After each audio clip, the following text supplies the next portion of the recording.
What is the carbon cycle? The carbon cycle is nature's method of recycling carbon atoms. However, where do we get these carbon atoms? Well, for the most part, humans are made from carbon atoms, plants and animals too. But how did we get from human living beings to clumps of clay you find underground?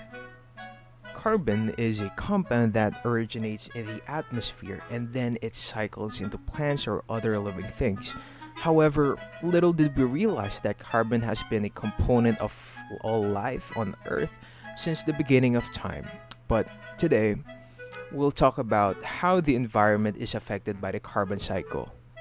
The first process is photosynthesis, which is mostly prominent in or centered on plants and involves those plants removing carbon dioxide from the atmosphere. With the aid of this procedure, carbon dioxide and water both play a significant part in the synthesis and the substance known as glucose. The next process is combustion, which is where energy is released by burning fuels. Combustion is most noticeable while a vehicle is being operated. The worrying aspect of this is the greenhouse impact will increase as a result of burning.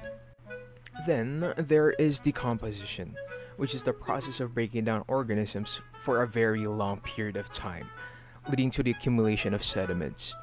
Fossil fuel is created by the heat and pressure in the Earth's crust. Then the last process is respiration. Humans are made of carbon, and when we breathe in air, we also consume carbon in the form of carbon dioxide. Well, that being said, our soul requires oxygen in order to respire, the process by which our bodies break down the food we eat. Once that happens, our body emits carbon dioxide. In turn, this makes it useful for photosynthesis to start once again. Now, what about fauna? What is the role of fauna in the carbon cycle? Various attributes contribute to the carbon cycle. However, animals shift vast quantities of carbon. Fauna does this through food chains and moving across landscapes. Moreover, animals partake in the carbon cycle through ingestion, digestion, breathing, and decomposition. Aside from animal numbers, animal biodiversity also plays a role in the carbon cycle.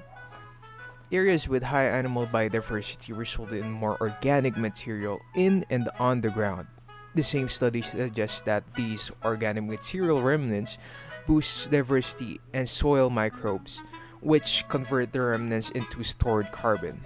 Needless to say, fauna plays a vital role in the carbon cycle.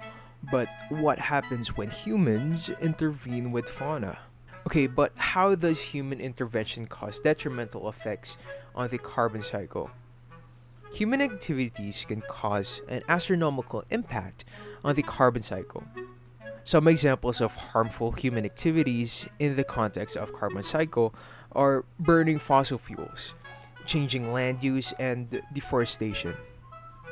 These activities not only affect the carbon cycle but also strongly affect the climate, resulting in climate change.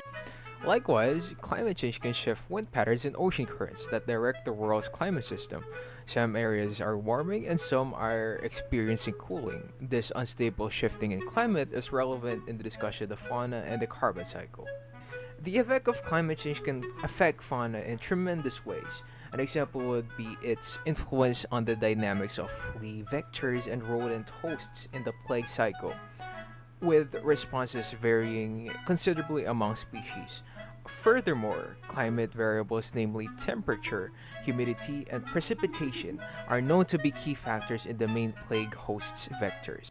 Apart from the plague hosts, climate directly influences plague incidences.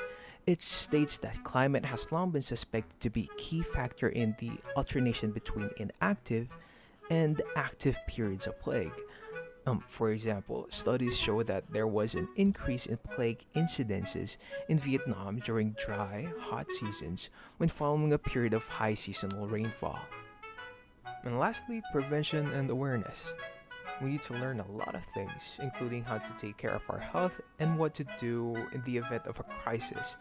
Given that knowledge is readily available and free, with the aid of science and the history of humanity, plague preventative measures are now available.